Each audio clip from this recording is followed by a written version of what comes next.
Some logos are just logos. This one is different. This one was worn by a man who got cut from high school team and decided right then that nobody could overlook him again. This is the Jumpman, and tonight we're making it by hand in white gold and diamonds. But before we touch the bench, you need to know the story behind it, because this isn't just jewellery, it's a symbol of what happens when someone refuses to accept their ceiling everyone else put above them. 6 championship rings, a Nike deal that changed sport forever, a silhouette that became one of the most recognised shapes on the planet. This is Michael Jordan, and this is how we turn this legacy into something you can wear. Michael Jordan was born in Brooklyn, New York, February the 17th, 1963. He grew up in Wilmington, North Carolina. Working class family, discipline in the house. Hard work wasn't optional, it was expected. But it wasn't until high school that the fire really started.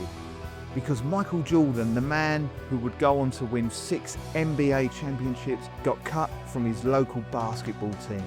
Not picked, sent home, told he wasn't good enough. Most people would have accepted that. He didn't. He went away. He trained harder than anyone around him. He showed up earlier. He stayed later. He took it personally and never stopped taking it personally for the rest of his career. That moment, a teenager standing in a corridor reading a list his name wasn't on shaped. Everything that came after. The obsession, the competitiveness, the refusal to lose.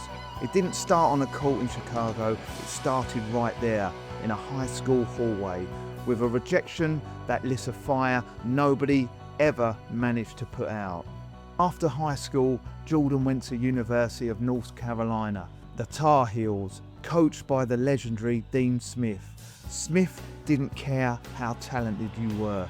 You ran the system, you trusted your teammates, you played the right way, or you didn't play. For Jordan, a player who built his whole identity around individually will, it was exactly the lesson he needed. Then came 1982, the NCAA championship game, North Carolina versus Georgetown. Tens of millions watching, final seconds, 1 point down. Coach Smith calls the play, and he calls it to the freshman, the kid nobody outside North Carolina had really heard of yet. Jordan catches the ball on the left wing, sets his feet and shoots.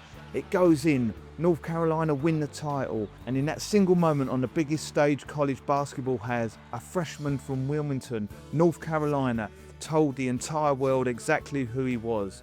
He was named College Player of the Year in 1984. Then he declared for the NBA draft. The best teams in the league started sharpening their pencils. The Chicago Bulls picked Jordan 3rd overall in 1984 NBA draft.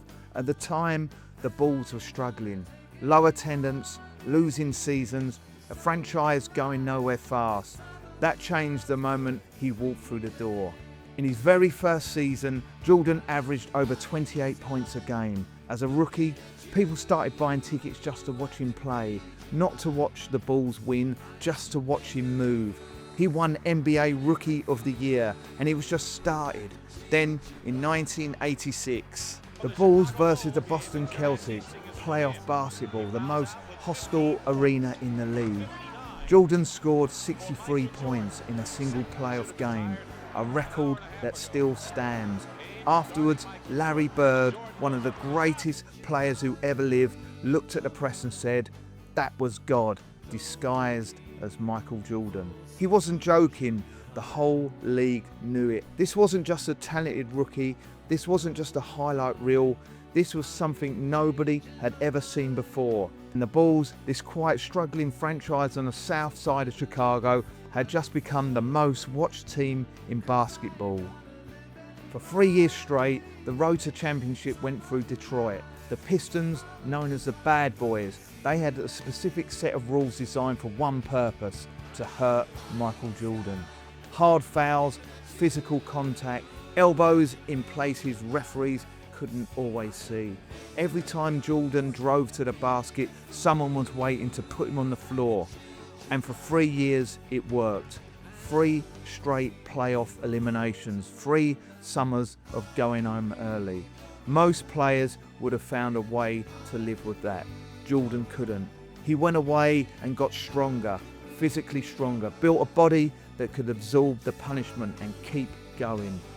But the bigger change was mental. Coach Phil Jackson came in.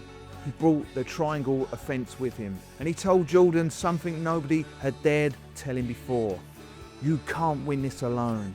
Jordan had to learn to trust his teammates. He had to learn to make them better. He had to become a leader, not just a scorer. It was the hardest thing he ever did. Then 1991 arrived.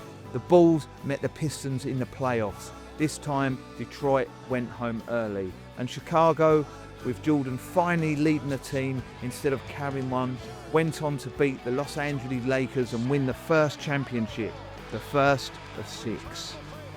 One championship, then 2, then 3, 1991, 1992 and 1993. 3 straight NBA titles, 3 straight finals MVP awards, the same man, the same number, the same result. Nobody in modern era had ever done that before, but 1992 gave the world something bigger than even the championships. The Dream Team, the United States Olympic basketball team, assembled for the Barcelona Olympics and was the greatest collection of basketball talent ever put on a court. Jordan, Magic Johnson, Larry Bird, Charles Barkley and Patrick, playing together for one country. They didn't just win gold, they changed basketball forever. Kids in Spain, France, China, Brazil, watching these men play, fell in love with the game overnight.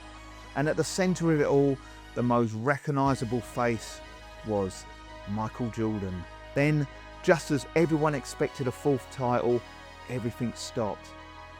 In 1993, Jordan's father was murdered. The man who had driven him, believed in him, been there from the beginning. Gone. Jordan retired. He walked away from basketball at the peak of his powers to go and play baseball to honour his father's dream. The superhero was human after all. 2 words, that's all it took. In 1995, a fax arrived at the Chicago Bulls office. 2 words typed on a page. I'm back. The basketball world stopped. Within hours, it was the only story on every sports channel, every newspaper front page, every conversation in every playground on the planet. He was back. The first few games was rusty. A little ring rust, a little bit of adjustment. People started to whisper, maybe the time away had cost him. Maybe he had lost his edge.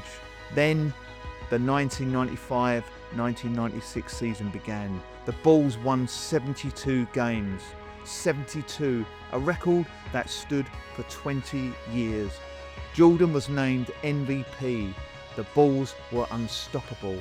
Then came the second three-peat. 1996, 1997 and 1998. 3 more titles, 3 more finals, and along the way, 2 moments that will never be forgotten. The flu game, 1997 NBA Finals. Jordan was so ill he could barely stand. He scored 38 points and won the game. Then 1998, final seconds, 1 point down. Jordan steals the ball, drives to the top of the key, pushes off a defender, pulls up, shoots. It goes in. He holds the pose, arm extended, eyes following the ball as if he already knew.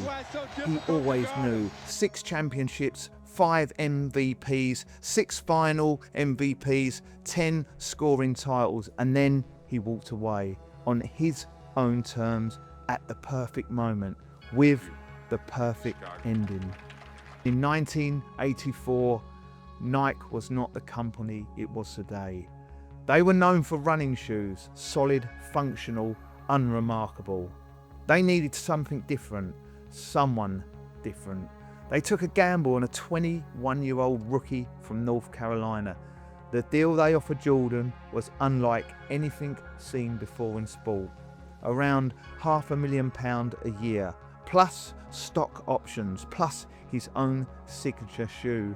Jordan almost didn't take it. He wanted Adidas, had to be talked into this meeting, but Nike had a vision, and they had built a shoe around it, red and black.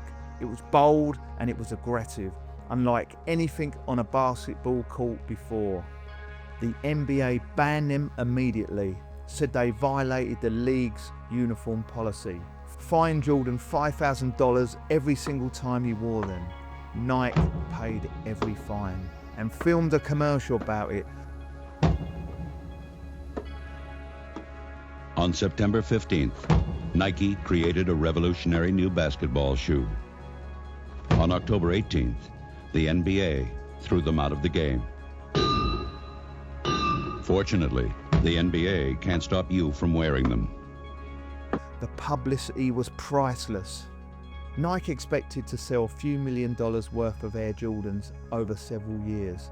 In the first year alone, he sold around $126 million worth. $126 million in 12 months from one shoe worn by one man. Then came the Jumpman.